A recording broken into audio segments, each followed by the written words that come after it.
ஆச்சி அதிரசமா விடுங்க, கையில தட்டி சூடான எண்ணெயில பொரிச்சா அதிரசம் ரெடி. என் பாட்டை போட்டு கேளுங்க. என்னுடைய பாட்டு கம்போசிங் ஸ்டைல் வேறு மாதிரி இருக்கும். அண்ணனுடைய பாட்டை காப்பி அடித்து போட்டிருந்தாலும் அதை வேறு மாதிரி தான் நான் கொண்டு இருப்பேன் தவிர அண்ணனுடைய சாயல் அதில் இருக்காது. இவ்வளோ பெரிய இளையராஜாவுக்கு தம்பி ஒருத்தர் இருக்கான், தம்பி கூட என் படைக்கு அஞ்சான்ங்கிறாரு. இப்போ அவரை பார்த்தா நம்ம பயப்பட வேண்டியது. அண்ணனை பார்த்தால் படைக்கு அஞ்சுவாங்க. நம்மை போல நெஞ்சம் கொண்ட அண்ணன் தம்பி யாரும் நான் எங்கள் மியூசிக்கெல்லாம் ஒன்றுமே இல்லை, ஒன்றுமே கிடையாது. அதெல்லாம் சும்மா குப்பை மாதிரி. இப்போ போடுறாங்க பாட்டு, ரொம்ப படம் பார்க்கும்போது நம்ம அப்படியே ஆடுற மாதிரி இருக்கு. இவ்வளோ பணம் வாங்குற உங்களால் எங்கள் பாட்டுக்கு தான் கைதட்டல் வருது, உங்கள் பாட்டுக்கு கைதட்டல் வர மாட்டேங்குது சொன்னதை தவிர அப்போ நல்லா பண்ணுங்கன்னு சொல்கிறத எடுத்துகிட்டு இப்போ பண்ணுறாங்க. டங்கு டங்கடா டங்கடாங்க. என்னை வச்சு ஒன்றும் காமெடி கிமெடி பண்ணலையே. இப்போ நல்லா இருக்கு. நீங்கள் இப்போ உள்ள சாங்கு மியூசிக்கை குறை சொல்லவே கூடாது. பாட்டு வார்த்தை கேட்கலன்னா கூட, சத்தம் கேட்கலன்னா கூட நல்லா இருக்கு. இது என்ன பிரமாதம், இது விட பெசலைட் ஒன்று இருக்கு. அது மாதிரி ஜனங்கள்லாம் நல்லா இருக்கு. குழந்தைகளுக்கெல்லாம் நல்ல எதிர்காலத்தில் நல்ல இசையை வச்சுக்கிட்டு இருக்காங்க. இன்னும் இதை நல்லா வச்சுக்குவாங்க, வச்சு செய்வாங்க. எனக்கு காதல் கல்யாணம், லவ் மேரேஜ். நாங்கள் ஒரு நாள் இன்டர்வல் விட்டாங்க. இன்டர்வல் விட்ட உடனே நான் வந்து உள்ளே போகிறேன். அவங்களாம் பார்க்குறது எனக்கு வந்திருக்கல, நம்ம ஆள் வந்திருக்கு. சரின்ட்டு உள்ளே போயிட்டு பேசணுன்னா, வேறு சப்பு நோக்கி ராணிக்கு அப்போ பாட்டு கொஞ்சம் வாசிக்கலை அப்படின்னோடனே, சரி அண்ணன் வாசிக்க மாட்டேன்னு தெரியும். சரி சரி அப்படி கீழே வந்தால் முன்னால் ஃபஸ்ட் ரோல் உட்காந்துருக்காங்களே, அன்றைக்கி ஒரு ஜட்ஜு வந்திருக்காரு. அவர்கிட்ட போய் நான் ஐயா வணக்கம்னா, தம்பி இது நாங்கள் மியூசிக்கு என்ன அவர் எழுந்தார். அவர் தான் அண்ணா, அவர் தான் மியூசிக் இது பண்ணுறாரு, நல்லா இருக்குப்பா மியூசிக்கில் நல்லா இருக்கு அப்படின்னாரு. சரிங்க ரொம்ப உள்ளே போகிறேன். அண்ணா வீட்டில் வர யாராரு, சுப்ரீம் கோர்ட்டு ஜட்ஜுன்னு அவர் ஜட்ஜு வந்திருக்காரு, ஃபேமிலியோடு வந்திருக்காரு. வேறு சப்பு நோக்கி ராணி கேட்போம் ஆயகிட்டு பாட்டு வாசா நல்லாயிருக்கும் கேட்கணும் போல் இருக்குன்னு கேட்குறாரு. நான் தான் வாசிக்க அவர்கிட்ட போய் சொல்ல முடியுமாண்ணா, நான் போய் ஒரு சினிமா பாட்டு வாசிக்க மாட்டேன்னு நான் சொல்ல முடியுமா? கரண்ட் மூட போது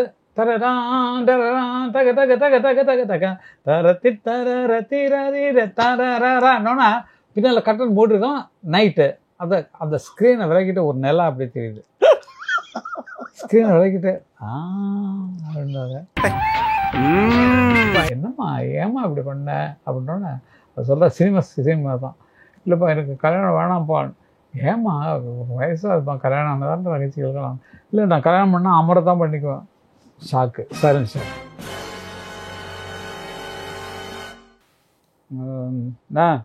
அம்மா அந்த கலா வீட்டுக்கு வந்திருக்கான். பீச்சுக்கு வரும்போது எங்கள் வீட்டுக்கெல்லாம் வந்துட்டு பார்த்துட்டு போவோம். இல்லை கலா வந்து தூக்கு மாத்திரை சாப்பிட்டு என்னப்பாச்சு, இல்லை பொண்ணு பார்க்க வந்தாங்களாம் பிடிக்கல, என்ன தான் கட்டிக்குவேன்னு சொல்லிட்டு தூக்க மாத்திரை போட்டு தற்கொலை பண்ணிக்கிறதுக்கு ரெடி பண்ணிட்டான். அதுக்கப்புறம் அவங்க அப்பா கூப்பிட்டு எப்படியாவது சமாதானம் பண்ணி நீங்கள் பண்ணுங்கன்றாங்க. அதனால் ஒரு நல்ல நாள் பார்த்துட்டு நீங்கள் பொண்ணு பார்த்து வந்துங்க. அதுக்கப்புறம் பொண்ணு பார்க்க போய் அது என் வசதி தகுந்த மாதிரி பண்ணி 12,500 அப்போது செலவு. உட்லண்ட்ஸில் கல்யாணம் பண்ணி ரிசப்ஷன் வைக்கிறதுக்கு. இப்போ அவள் இல்லை, ஏன்னா இந்த கொரோனா டைமில் அவருக்கு உட முடியாமல் போயிட்டான். இப்போ தன்னறியாக தவிக்கும்.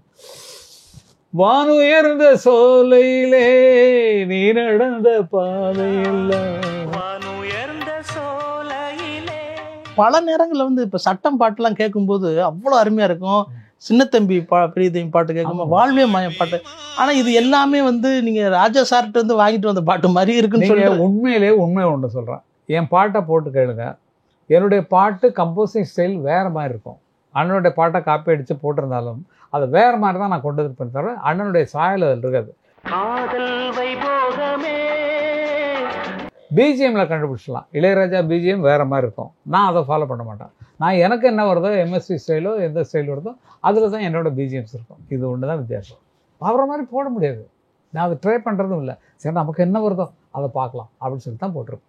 அண்ணனே எனக்கு பாட்டு பாட்டுருக்காரு, 10 பாட்டு பாட்டுருக்காரு என் மியூசிக்கில். போடைய ஒரு கடுதாசி இளம் மன்னிக்கணும் தயவுசெய்து பாடுங்க. இல்லை பாடிடுங்க. பாடுங்க. இல்லை இயல்பாக வந்துருச்சு, மன்னிக்கணும்.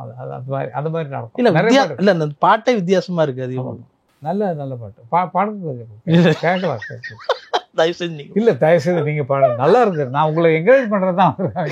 இல்ல தயவு செஞ்சு ஒரு ஆசை ரசிகர்கள் கேட்கறதுக்காக நீங்க எங்கள் ரசிகர்களாக பாருங்க, என்னை பாட விடாம இவ்வளோ நேரம் பண்ணிட்டு இப்போ பாடுங்கன்னா நான் ஜனகணமன தான் பாடி முடிக்கணும். எனக்கு விடமாட்டேங்கிறார் கண்ணன் வந்து. போடையா ஒரு கடுதாசி இளம் பொண்ணோட நிலைமைய யோசி, பல ராத்திரியாச்சு தூக்கமும் போச்சு, நெடுநாள் தவிச்சாச்சு, என்னம்மா என் மகாராணி அப்படிங்கிற மாதிரி வரும். அது மாதிரி பாட்டு ஆனால் நிறைய எனக்கு பாடுகிறார். அதுக்கு என் பாட்டில் ரொம்ப பிடிச்ச பாட்டெலாம் இருக்குது. பண்ணைப்புறத்து பாண்டவர்கள்னு ஒரு படம் இருக்குது. அதில் வந்து ஒரு பாட்டு இருக்கும், தூங்காத ஞாயங்களே உமக்கேனோ என்று மீளாத தூக்கங்களே, சொந்தங்கள் எல்லாம் இங்கு ஊமையாய் போனதோ, தூங்காத ஞாயங்களே தான். ஆனால் பிடிச்ச நான் மியூசிக் பண்ணல, நல்லா இருக்கா அப்படின்னு சொன்ன வார்த்தை. அவர் நல்லா இருக்குன்னு சொல்லவே மாட்டார், கரெக்டாக அதெல்லாம் வச்சு பாட்டார். அதெல்லாம் பெரிய பாக்கியங்க, பெரிய பாக்கியம். எம்எஸ்வி பாடிருக்காரு என்னோட மியூசிக்கில். அந்த மாதிரி பெரிய விஷயங்கள்லாம் இருக்குது வாழ்க்கையில் சாதிக்கிறதுக்கு. இதெல்லாம் வந்து அடிஷனலாக பல டாக்டரேட் பட்டங்கள் வாங்குவோமே, அந்த மாதிரி நிறைய வந்துட்டு இருக்கு. ஒரு பாட்டு வந்து இன்ஸ்பிரேஷனில் உருவாகுது அப்படின்னு சொல்கிறோம்ல சார், அதுக்கு வந்து உதாரணமாக நீங்கள் என்ன பாட்டை நீங்கள் எடுத்துக்கிட்டீங்க? இது தவறான கருத்தாக இருக்குது. காரணம் என்னென்னா, ஒரு பாட்டை சொல்லும்போது அந்த சிச்சுவேஷன் தான் ஞாபகம் வரும். அந்த சிச்சுவேஷனுக்கு நமக்கு என்ன வார்த்தை வருதுங்கிறத தான் பார்ப்போம். அது மாதிரி வரணும்னு சொல்லி யாருமே எழுதுறதா எனக்கு தெரியல, எனக்கு அப்படி ஞாபகம் இல்லை. சிந்திய வெண்மணி சிப்பியில் முத்தாச்சு என் கண்ணம்மா, செந்நிற மேனியில் மனம் பித்தாச்சு, அன்பென்னும் வீட்டில் நீ செய்த யாகம், கண்மூடி பார்த்தேன் இன்பம் எங்கும் இன்பம். இது வந்து நினைக்கிறது இல்லை, அவள் கர்ப்பமாக இருக்கா, வாந்தி எடுத்திருக்கா, அதுக்கு பாட்டு பாடுறாங்கன்னா இப்படி தான் வருங்கிறது மைண்டு வந்துடுது இல்லையா. இது மாதிரி பல பாட்டு முன்னால் இருக்கான்னு எனக்கு தெரியாது. அதுக்காக பல பாட்டு யோசிக்க முடியாது. ஏன்னா அப்போ சொல்கிறாங்க டியூன், அப்போ எழுதணும். இதுக்கு என்ன பாட்டு அவங்க போட்டிருக்காங்க, எந்த பாட்டை காப்பி அடிக்கலாம் மைண்டு வராது. உண்மையிலே சிந்தனை வருதுன்னு சொன்னால், நம்ம சிந்தனை சுயமாக விட்டோம்னு சொன்னால் இந்த வார்த்தைகள் வந்து சேரும். சங்கர்லால் படத்தை பற்றி சொல்லுங்கள், அதில் ஒரு சம்பவம் இருக்குது. சங்கர்லால் படத்துக்கு பண்ணும்போது அண்ணனுக்கு வந்து மியூசிக் பண்ணுறதுக்கு டைம் இல்லை, ஒரு பாட்டு ரெக்கார்ட் பண்ணி கொடுத்தாரு. இல்லை பாக்கி அமர வச்சு பண்ணிக்கங்க அப்படின்னு சொன்னார். அதுக்கப்புறம் நான் உட்காந்து ஆனால் அனுமதியோடு அங்கே போய் அமைக்கிறது உட்காந்தா கமல் நாங்கள்லாம் தான் வந்தோம், இப்படி தான் நல்லாயிருக்கும், அப்படி இருந்தால் நல்லாயிருக்கும், கமல் தான் நல்ல மியூசிக் டேஸ்ட் உள்ளவர் சார் அப்படி சொல்லுவார். அதை ஃபாலோ பண்ணி அப்படி பண்ணுறது, அது மாதிரி தான் போட்டது. அதில் நல்ல பாட்டுகளாக இருக்குது. அது மாதிரி அவர் அனுமதியோட அதான் 2 பேரையும் போட்டுக்கிறோன்னு சொல்லி தான் அதை லைசன்ஸாக வாங்கினாங்க. இசை இளையராஜா, கங்கைமரன் பாட்டு, விஸ்வநாத் ராமத்தைக்கு அப்புறம் நாங்கள் தான். இதெல்லாம் பாக்கியங்க, பாக்கியம். பாருங்கள், இவ்வளோ பெரிய இளையராஜாவுக்கு தம்பி ஒருத்தர் இருக்கான், தம்பி உடைய படைக்கு அஞ்சான்றாரு. இப்போ அவரை பார்த்தா நம்ம பயப்பட வேண்டியது, அண்ணனை பார்த்தால் படைக்கு அஞ்சுவாங்க. நம்மை போல நெஞ்சம் கொண்ட அண்ணன் தம்பி யாரும் இல்லை. இல்லை, அவர் வேறு லெவலுங்க, அவருடைய லெவலில் தனி. இப்போ போனேன், இப்போ பார்க்கறதுக்கு பேட்டிக்கு வர்றதுக்கு முன்னால் அங்கே தான் போயிட்டு இருந்தார். அவர் உட்காந்து கம்போஸ் பண்ணிட்டுருந்தார். இப்படி பார்த்தாரு, அப்புறம் இங்கே வாச்சிருந்தார். சரின்ட்டு அப்படி பார்த்துட்டு, சரி நான் ஒரு 3:30 மணிக்கு வரேன்னு சொல்லுங்கன்னு சொல்லிட்டு வந்துட்டு. அந்த மாதிரி அவர் ஒர்க்கில் தான் கான்சன்ட்ரேஷன்ஸ் தான். யாரும் சுத்தம் தெரியாது, சொந்தக்காரங்களும் தெரியாது, யாரும் தெரியாது, பேசாமல் அதில் தான் போயிட்டுருக்காரு. சட்டம் பாட்டு வந்து எனக்கு சொல்லுங்கள், அது வந்து எவ்வளோ அருமையாக அந்த டியூன் வந்து ஆமாம் கேப்சிங்க பிடிச்சிங்க, ரொம்ப அருமையாக இருந்தது. அம்மம்மா சரணம் சரணம் போன பாட்டு போட சொல்லுவாங்க, நம்ம 2-3 டியூன் போடுவோம். அதில் அவங்க டைரக்டரு மற்ற பாலாஜி எல்லாம் வந்து அமர் இது நல்லா இருக்குது, இது போட்டுக்கலாம்னா அதுக்கு எத்தனை டியூன் அந்த 2-3 டியூன் போடுறது. அதில் வேறு படத்துக்கு யூஸ் ஆகிடும். நல்ல பாட்டு, எனக்கே ரொம்ப பிடிச்ச பாட்டு. என் வீடையே இது மாதிரி இன்னொரு பாட்டு வரல, விரலோடு கோபம் அதுதான் மீட்டாமல் காதல் ராகம் யாவும் விளைந்திடுமா, கிள்ளாத முல்லையே காற்றோடு கோபமா, இளந்தென்றல் வீசும் போது ஊடலாகுமா. இந்த மாதிரி இந்த ரேஞ்சில் இந்த ராகத்தில் இன்னும் பாட்டு ஏதாவது இருந்தால் சொல்லலாம், எனக்கு தெரியல, வாய்ப்பே இல்லை சார். இந்த மாதிரி இந்த ராகத்தில் இந்த ஸ்டைலில் சாங் இல்லை. அவ்வளோலாம் வித்தியாசமாக பண்ணியிருக்கேன். என்ன பண்ணீங்க நீங்கள்? இன்றைய மியூசிக் டைரக்டர் பற்றி அவங்களுடைய பாடல்களை பற்றி கொஞ்சம் சொல்லுங்கள். நீங்கள் ரொம்ப நேரங்க, நான் எங்கள் மியூசிக்கெல்லாம் ஒன்றுமே இல்லை, ஒன்றுமே கிடையாது, அதெல்லாம் சும்மா குப்பை மாதிரி. இப்போ போடுறாங்க பாட்டு, ரொம்ப படம் பார்க்கும்போது நமக்கு அப்படியே ஆடுற மாதிரி இருக்கு.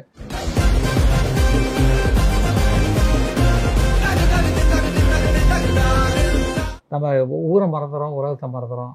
அந்த வார்த்தை கேட்கலன்னா கூட பரவாயில்ல, அந்த சத்தங்களில் நம்ம வந்து நல்லா என்ஜாய் பண்ணுறோம். இனிமேல் இது வளரும். இனிமேல் உங்களுடைய ஆசீர்வாதத்தினால, இப்போ பண்ணுறவங்க ஆசீர்வாதத்தினால இந்த சத்தங்கள் இன்னும் ஜாஸ்தியாகும். நமக்கு சந்தோஷமாக இருக்கும், பிரமாதமாக இருக்கும். ஊரே திருவிழா கொண்டாட்டத்தில் இருக்கும். சூப்பராக பண்ணுறாங்க. எல்லாருக்குமே என்னுடைய வாழ்த்துக்களை சொல்லணும். நல்ல பிள்ளைங்க, நல்லா சின்சியராக பண்ணுறாங்க. எப்படி ஜனங்களை மயக்கணுமோ அந்த மாதிரி பண்ணிட்டு இருக்காங்க. ரொம்ப அருமையாக இருக்குது. இப்போ எங்கள் பாட்டில் ஒன்றும் கிடையாது. இவங்க வந்து எங்களெல்லாம் பீட் பண்ணி அடிச்சுட்டு போயிட்டுருக்குறாங்க, பிரமாதமாக போயிட்டுருக்காங்க. அவங்களுக்கு நிஜமாக ரொம்ப வாழ்த்துக்கள் கண்ணா. எல்லாருக்குமே பேர் தனித்தனியாக சொல்ல வேண்டாம், எல்லாருக்குமே என்னுடைய மனமார்ந்த வாழ்த்துக்கள். இசையை காப்பாற்றிக்கிட்டு இருக்கிறீங்கிறதுல, சங்கீதத்தை MS காப்பாற்றினார். அவரை விட்டு இப்போ இளையராஜா கொஞ்ச நாள் காப்பாற்றிட்டு இருந்தார், கொஞ்ச நாள் இப்போ காப்பாற்றிட்டு இருக்காரு. அப்புறமேல காப்பாற்றுறதுக்கு வந்தவங்க எல்லாமே அது வேறு உயரத்தை கொண்டு போயிட்டீங்க. ரொம்ப நல்லா ஊரெலாம் ஆடுற மாதிரி, ஊரெலாம் இப்படி மாதிரி ஊரை தெரிஞ்சுக்கிட்ட உலகம், இது மாதிரிலாம் போட்ட போர் அடிக்கும் சார். ஞானம் பிறந்துருச்சுனாலும் தெரிஞ்சிருச்சு கண்மணி, ரஜினிக்கு கண்மணி பச்சை குழந்தைன்னு பாலூட்டி வளர்த்த பல குடிச்சு விட்டு பாம்பாக, இந்த மாதிரி பாட்டெல்லாம் நல்லா இல்லைன்னு ஒதுக்கிட்டீங்க. அதான் அந்த மாதிரி நீங்கள் போடுறது ரொம்ப நல்லா இருக்குது. இப்போ வந்துருக்க பாட்டு எல்லாமே ரொம்ப சூப்பராக இருக்குது. அதனால் ஜனங்கள்ல தியேட்டரே ஆடுறாங்க. அதுக்கு மேலே என்ன பண்ணுங்க, தியேட்டர் ஆடுறாங்க, வெளியில் கேட்குறவங்களும் ஆடுறாங்க. இப்போ வளர்கிற சின்ன குழந்தைங்களும் இந்த பாட்டை கேட்டு வளர்கிறாங்க. இனிமேல் இன்னும் ஃபாஸ்ட்டாகும். அவங்க வளர இந்த ஃபாஸ்ட் இன்னும் ஜாஸ்தி வரும். வீடு முழுக்க சத்தம் தான் இருக்கும். சந்தோஷமாக இருக்குது. நல்லா பண்ணுறீங்கப்பா, ரொம்ப நல்லா பண்ணுறீங்க. சமீபத்தில் ஒரு மேடையில் நீங்கள் பேசின ஒரு விஷயம் என்ன அப்படின்னா, இந்த மாதிரி 7 கோடி கொடுத்தாலும் ஒரு பாட்டை வந்து ஹிட் பண்ண முடியல ஒரு படத்துக்கு. அது ரீமிக்ஸ். அதை எங்கள் பாட்டை எடுத்து போட்டதுக்காக சொன்னது. அவங்கள திட்டல் நான் புரிஞ்சுங்க. அவங்க நல்லா வரணுங்கிற எண்ணம். அதனால தானே இப்போ நல்லா போடுறாங்க. உங்களால் போட முடியலன்னு நம்ம சொன்னதுனால, ஏன் இவ்வளோ பணம் வாங்குற உங்களால் எங்கள் பாட்டுக்கு தான் கைதட்டல் வருது, உங்கள் பாட்டுக்கு கைதட்டல் வர மாட்டேங்குது சொன்னதே தவிர, அப்போ நல்லா பண்ணுங்கன்னு சொல்கிறத எடுத்துகிட்டு இப்போ பண்ணுறாங்க. டங்கு என்னை வச்சு ஒன்றும் காமெடி பண்ணலையே. இப்போ நல்லா இருக்கு. நீங்கள் இப்போ உள்ள சாங்கு மியூசிக்கை குறை சொல்லவே கூடாது. பாட்டு வார்த்தை கேட்கலன்னா கூட, சத்தம் கேட்கலன்னா கூட நல்லா இருக்கு. இது என்ன பிரமாதம், இதை விட பெசலைட் ஒன்று இருக்கு. அது மாதிரி ஜனங்கள்லாம் நல்லா இருங்க. குழந்தைகளுக்கெல்லாம் நல்ல எதிர்காலத்தில் நல்ல இசை வச்சுக்கிட்டு இருக்காங்க. இன்னும் இதை நல்லா வச்சுக்குவாங்க, வச்சு செய்வாங்க. Emotional damage. பாருங்களேன் என்ன நடக்குது. நல்ல ஜம்மன் இருக்கு. ஏன்னா ராக்கெட்டில் போகிற காலம். ராக்கெட்டில் நம்ம வேறு இருக்கிற இதெல்லாம் போகிறது இல்லையா, அதுக்கான வழிகள்லாம் அமைச்சிட்டு இருக்காங்க. மியூசிக்கில் அதே மாதிரி வேறு உலகத்துக்கு கொண்டு போய் சேர்த்துட்டு இருக்காங்க. அவங்களுக்கெல்லாம் ரொம்ப நன்றி. நல்லா இருக்குங்கண்ணா. இத்தனை வருஷங்களுக்கு பிறகு நீங்கள் வந்து நம்ம இதெல்லாம் இன்னும் செஞ்சுருக்கலாமோ அப்படிங்கிற ஒரு ஃபீலிங், அந்த நினைவு என்ன இருக்குது உங்களுக்கு? எல்லாத்தையும் செஞ்சுட்டேன் சார். 2 பிள்ளைங்க பெற்றிருக்கேன் அருமையாக. இது விட என்ன வேணும்? ஒரு தகப்பனுக்கு நல்ல குடும்பம், நல்ல மனைவியை பற்றி கொஞ்சம் சொல்லுங்களேன். மனைவி எனக்கு காதல் கல்யாணம், love marriage. Love marriage. Chandrakant artist இருக்காங்களே, அவங்களுடைய அக்காவோட பொண்ணு தான் நான் கட்டினது. அவர் வந்து எங்கள் மாமனார் வந்து சக்கரை மில்லு ஜமீன்தார். அவங்க கணேஷ் முதலியார் சொல்லிட்டு அவங்களோட பையன் தான் வேதாச்சலம் முதலியார். அவர் அண்ணாவுக்கு கூடவே இருக்கக்கூடிய ஒருத்தர். அவர் அண்ணாவுக்கு கார் கிடையாது, எங்கள் மாமாவோட கார் வேன் கார்டு தான். சிவாஜி பேசுவார், ஏய் உங்கள் மாமனார் காரில் தான்டா நாங்கள்லாம் 4 ட்ராமாவுக்கு ஒத்திட்டு போவோம் அப்படின்னு சொல்லி. வேன் கார்டு வேதாச்சலம்னு அவருக்கு பேர் அப்படின்னு சொல்லுவாங்க. பெயிண்ட் கடை வச்சுருந்தாங்க அவங்களோட பிள்ளை. பெரிய வசதியானவங்க. நாங்கள் ஒரு நாடகத்துக்கு வச்சா 30 ரூபா கிடைக்கும். இன்னொரு நாடகம் வச்சா ஒரு மாதத்துக்கு எப்படி 30, 60, 120 ரூபா மாதத்துக்கு சம்பாதிப்போம். மொத்தமாக 4 பேர் சேர்ந்து. அதை வச்சு தான் நாங்கள் சாப்பிட்டுட்டு இருக்கிறோம். அந்த நேரத்தில் இது லவாகி போச்சு. லவாகி போனால் இது வளர்ந்தது. எங்களுக்குள்ளே பேசி வந்தேன்னா 2 மணிக்கு ஃபோன் பண்ணுறது. 755332 ஃபோன் நம்பர். அந்த நம்பருக்கு ஃபோன் பண்ணால் அவங்கள 2 மணிக்கு கீழே வந்துடுவாங்க. ஃபோன் வந்து அவங்க மாவாட்டிட்டு வரேன்னு கீழே வந்துடுவாங்க. பேசிகிட்டு இருப்போம். பேசிட்டு இப்படி காதல் வளர்ந்து வச்சு. அது என்னமோ தெரியல, நீங்கள் இல்லாமல் உங்கள்கிட்ட பேசாமல் எனக்கு வந்து ஒரு நாள் போக மாட்டேங்குது. எனக்கும் அப்படி தான் இருக்குது. அப்படியா? சரிங்க. எங்கேயாவது சாப்பிட கூட ஐயோ எங்கள் வீட்டில் விட மாட்டாங்க, ஐயோ இதெல்லாம் முடியாது அப்படின்னாங்க. சரிட்டு அப்படியே போயிட்டு இருந்தது. எனக்கு வந்து காதலுக்கு உதவி செஞ்சது என்னுடைய காதலியுடைய தாய் மாமா. அவர் NYS விஜய்ன்னு சொல்லிட்டு டப்பிங் ஆர்டிஸ்டில் பெரிய ஆள். அவர் டப்பிங் யூனிட்டில் கூட தலைவராக இருந்தார். அவர் தான் எனக்கு காதலுக்கெல்லாம் உதவி பண்ணி அங்கே போகிறது. அங்கே போனேன்னா அவங்க வீட்டில், அவங்க பெரிய வீடு, அந்த பக்கத்தில் ஒரு தையல் கடை இருக்கும், ஓரத்தில் ஒரு மளிகை கடை ஒன்று இருக்கும். அந்த மளிகை கடையில் 2 கல்லோட்டை வாங்கிட்டு அந்த இதில் ஃபோனில் சொல்கிறேன், நான் நாளைக்கு வரேன், அங்கே வந்துடுறேன். சரி அவங்க இதை 2 கிழிஞ்சி ஜாக்கெட் எடுத்து அங்கே டெய்லர் கடைக்கு வந்துட்டு என்ன இங்கே இருக்கிறீங்க என்னன்னா ஆல்ரெடி தெரியும் வந்திருக்கோன்னு. இல்லை சும்மா இந்த பக்கத்தில் வேலை இருந்தது ஒருத்தர் பார்க்குறதுக்கு அதுதான் வந்தேன். பாலமுருகன் இருக்கார், பாலமுருகன் அங்கே தான் இருக்கிறார் அடுத்தது. அவர் பார்க்க வந்தால் சரின்ட்டு இங்கே வந்து நீங்கள் எங்கே இருக்கீங்க, நாங்கள் இங்கே தான் வீடு. அப்படிங்களா சந்தோஷம், தெரியும் ஆல்ரெடி தெரியும். இப்படி தான் வளர்ந்தது. வந்துட்டு அவங்க பேசிகிட்டு இருப்பாங்க. இப்படி எங்களுக்கு காதல் வளர்ந்து அவங்க நாடகத்துக்கு வரும்போதெல்லாம் அவங்கள பார்க்குறது அதெல்லாம் பண்ணிவிட்டு அதிலே ஒரு சின்ன காமெடி விஷயம் என்னென்னா சொல்லத்தான் நினைக்கிறேன் நாடகம். அதை நாடகத்துக்கு மியூசிக் இளையராஜானா பாவல பிரதர்ஸ் மியூசிக்கு. அப்போ நாடகம் நடந்துட்டு இருக்கும்போது என்னாச்சுன்னா அண்ணா வந்து அந்த நாடகத்துக்கு எந்த பாட்டு சினிமா பாட்டு வாசிக்க மாட்டார். அந்த நாடகத்தில் எந்த சினிமா ஒன்று என்ன சீக்கிரம் தாரா தட்டார தார தாரன்னா கட்டணம் இறங்கும். டட்டார தார தார தார தாரா அப்புறம் கட்டணம் மேலே தூக்கும்போது இப்போ ரீரெக்கார்டிங் ஃபிலிமில் பண்ணுற மாதிரி அந்த கட்டணம் ஏறுறதுக்கு சாஃப்டாக ஒரு மியூசிக் வாச்சு இப்படி பண்ணுவார். இப்படி தான் பண்ணுவார். சினிமா பாட்டு வாசிக்கவே மாட்டார். அப்படி மேலே போனால் அந்த சீனுக்கு தகுந்த மாதிரி அவங்க உட்காந்துருப்பாங்க வாச்சிருவார். சரி இது நடந்துட்டுருக்கு. அப்போது ஒரு நாள் இன்டர்வல் விட்டாங்க.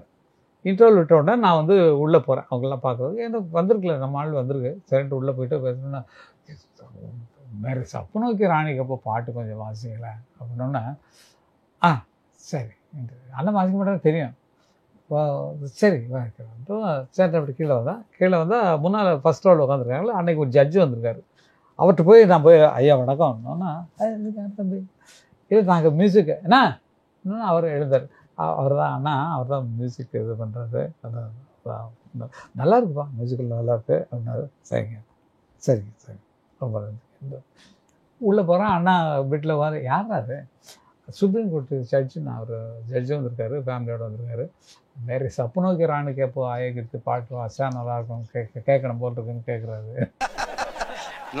அவனுக்கு நான் தான் வாசிக்க அவர்கிட்ட போய் சொல்ல முடியுமாண்ணா நான் போய் ஒரு சினிமா பாட்டு வாசிக்க மாட்டேன்னு நான் சொல்ல முடியுமா?